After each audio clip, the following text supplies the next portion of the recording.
Di tangan Tuhan akan menjadi baik, pembacaannya di dalam Kejadian 50 ayat 20, 1, 2, 3. Memang kamu telah mereka-rekakan yang jahat terhadap aku, tetapi Allah telah mereka-rekannya untuk kebaikan, dengan maksud melakukan seperti yang terjadi sekarang ini, yaitu memelihara hidup suatu bangsa yang besar.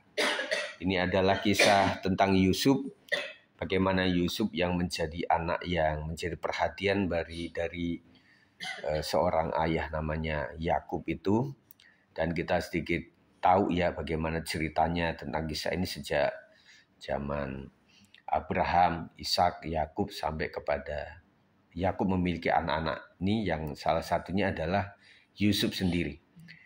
Karena lahir dari seorang ibu yang dia kasih, yang dia cintai, ya, makanya Yusuf ini menjadi spesial. Renungan saat hari beranjak malam, sore. Kita diingatkan untuk merenungkan perjalanan hidup kita. Nah, saya pun juga sering merenungkan akan kehidupan ini ya, seringnya pada saat malam hari ya. Merenungkan bagaimana perjalanan hidup, kemudian merenungkan pasangan hidup, kemudian anak-anak. Kalau saya merenungkan bagaimana perjalanan jemaat Tuhan GBS 56 ini yang nano-nano, berbagai-bagai, tetapi mengerucut kepada bahwa semua ini karena anugerah Tuhan. Saya karena anugerah Tuhan, semua jemaat juga anugerah Tuhan saja. Mungkin hari ini ada hal-hal yang membuat kita kecewa, merasa tidak dihargai atau bahkan disakiti oleh orang lain. Namun firman Tuhan dalam Kejadian 50 ayat 20 mengajarkan bahwa sekalipun manusia merancangkan kejahatan, Tuhan mampu mengubahnya menjadi kebaikan. Jadi kalau Indonesia itu terkenal dengan sinetron itu, yang paling diperlakukan tidak baik itu nantinya berakhir dengan yang sebaliknya gitu loh. Nah makanya orang bilang janganlah kamu membuli, janganlah kamu mengejek, jangan kamu ini gitu ya. Nah terutama kalau orang-orang yang lagi hamil kan nggak boleh ngomong sembarangan toh kepada orang lain itu. Jangan ya, jadi itu kayak menciptakan diri sendiri gitu ya. Dan kita melihat di sini bagaimana rasa orang kecewa itu, setiap kita pasti pernah kecewa ya. Jadi terutama orang-orang yang berhubungan dengan orang lain pasti tidak luput daripada kekecewaan. Nah, apalagi sebagai pemimpin rohani, sebagai gembala, sebagai pemimpin komsel, sebagai seorang pengajar, seorang guru sekolah minggu, atau di dalam persekutuan kita itu sering kita berhadapan dengan orang yang tidak sehati dengan kita, gitu ya. Jadi membuat itu kita mudah kecewa. Dan yang paling harus dihindari adalah kecewa dengan sesama Kristen sendiri. Karena itu kecewanya luar biasa. Kok sama orang lain itu ya kita anggapnya wajar. Tapi kalau udah namanya disebut anak Tuhan, hati kita bicara masa anak Tuhan kayak gitu sih, nah begitu ya. Tetapi kita harus ingat juga bahwa besi menajamkan besi, manusia menajamkan sesamanya. Jadi saya pun dibentuk juga. Saya kemarin kan sudah khotbahkan bagaimana saya dibentuk oleh temperamen kolerik yang di dalam keluarga saya sendiri itu luar biasa. Itu ya sempat sakit juga sakit gitu loh. Sampai betul-betul kayak, kan pernah ya saya ceritakan itu. Jadi kayak orang itu sesenggukan tapi nggak nangis. Biasa gitu. Tapi gitu sesenggukan gitu. Nah itu artinya ada di dalam gitu loh. Nah itu beberapa kali saya rasakan itu. Gimana Pak Sigit pengen pergi gitu ya. Yang rasanya secara manusia, aduh kalau bisa kalau ada jalannya gitu ya. Tetapi Tuhan bentengi saya dengan sebuah bentengnya itu, ya saya tidak dikasih kemampuan untuk itu gitu. Saya bayangkan waktu kritis kayak begitu dan kemudian saya punya uang banyak, saya bisa bebelian apa-apa gitu. Mungkin saya bisa tinggalkan pelayanan. Serius ya waktu itu ya. Tetapi ya saya nggak bisa dan saya nggak mempunyai itu. Sehingga membuat saya itu kayak terpatok gitu loh. di satu tempat yang namanya GBI 56 gitu ya.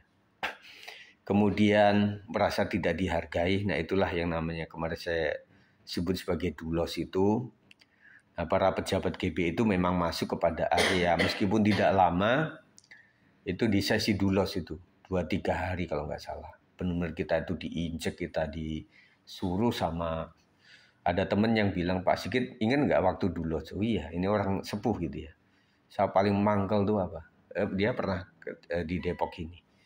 Ya, saya paling mangkel tuh apa? Yang gojlok kita itu bukan hamba-hamba Tuhan. Jadi orang benar-benar orang sekuler gitu loh. Dia bilang kalau misalnya yang gojlok saya itu orang MP, orang BPD atau orang BPP gitu ya. Nah saya masih gitu ya. Masih terimalah gitu loh. Jadi benar-benar kita sakit hati lah orang tua masa digitu-gituin. Dan banyak orang yang nggak setuju dengan dulos itu caranya. Karena kita dibuat sakit hati malah. Bukan dibuat.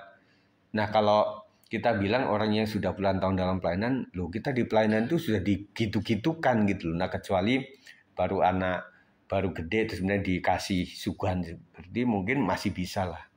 Nah kita orang-orang tua itu sudah di sosial aja sudah mengalami yang seperti itu.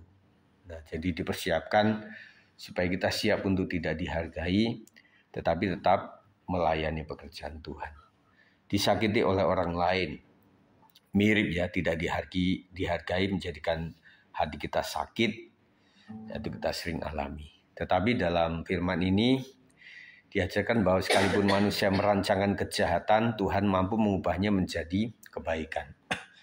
Saya pikir kalau di total dari Yusuf ini, kalau dia tahu ya begitu ya, mungkin dia bilang begini, wah Tuhan, saya kurang gitu kok cuma cemplungin sumur kemudian dibawa diseret sama itu kemudian cuma difitnah sama istri Potifar.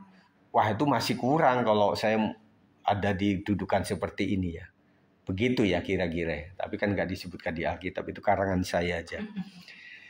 Jadi kita bersyukur atas, ya udah kalau begitu berarti, nah kita berpandangannya kayak gini aja. Mungkin saya diperlakukan tidak baik, mungkin nanti di ujungnya saya ada sesuatu yang Tuhan taruh gitu. Makanya ada sebutan itu, hati-hati sama orang yang tertindas.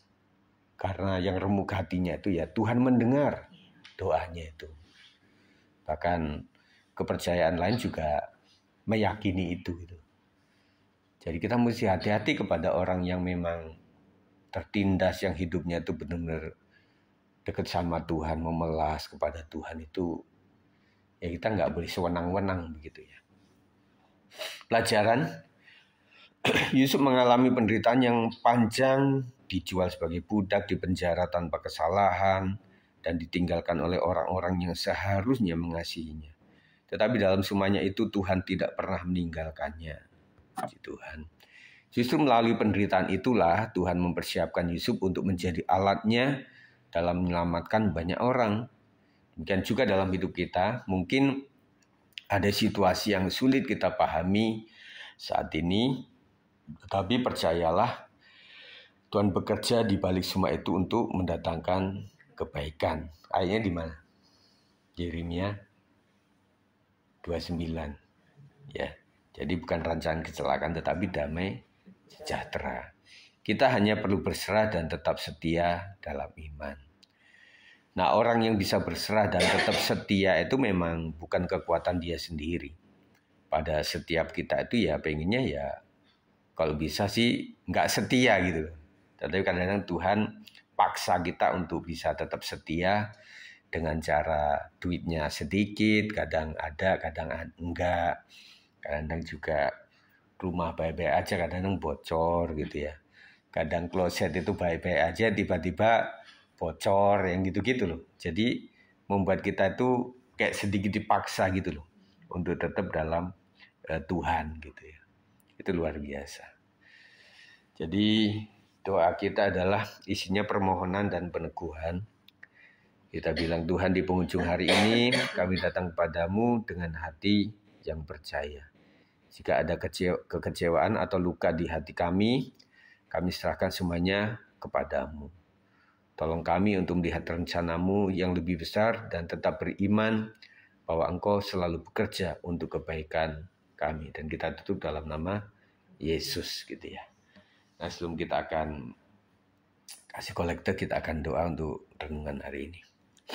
Terima kasih Tuhan, kami ucap syukur bahwa kisah Yusuf ini adalah salah satu yang hamba pribadi juga menjadi favorit. Bagaimana ceritanya dari anak yang menjadi anak teladan, tetapi ketika dia menjadi nabi juga menjadi nabi teladan, dan ketika dia memimpin sebuah bangsa juga menjadi pemimpin yang menjadi teladan, dan juga di masa akhirnya dia juga menjadi seorang yang memiliki pengampunan, dan itu menjadi sebuah teladan bagi kakak-kakaknya, dan itu akhirnya saudara keluarga besarnya juga menyadari bahwa ternyata mimpi Yusuf di puluhan tahun yang lalu adalah betul, bahwa semua sampai kepada ayahnya sendiri pun tunduk untuk meminta sebuah pengasihan karena dalam keadaan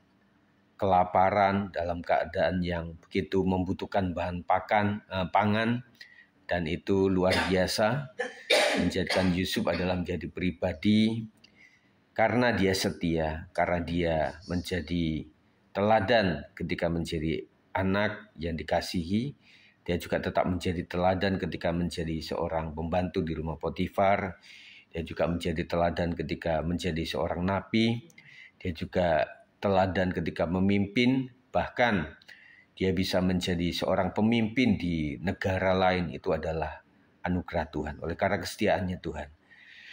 Ajarkan kami untuk memiliki cara pandang yang baik, dan suatu saat mungkin kami akan menjadi orang yang berbeda, meskipun hari-hari ini kami menghadapi kekecewaan, dimusuhi orang dan juga dilupakan orang, dan apapun yang kami kerjakan seakan-akan salah terus, dan kami minta keteguhan daripada Tuhan supaya kami tetap mantap untuk menjalani kehidupan ini, supaya kami tidak lupa bersyukur dan kami terus mengandalkan Tuhan, karena tanpa Tuhan kami tidak bisa melakukan apa-apa Tuhan. Terima kasih, dan biarlah renungan ini boleh menginspirasi kami untuk tetap taat kepada Tuhan sampai kepada akhirnya. Kami percaya di dalam nama Yesus kami berdoa. Haleluya. Amin.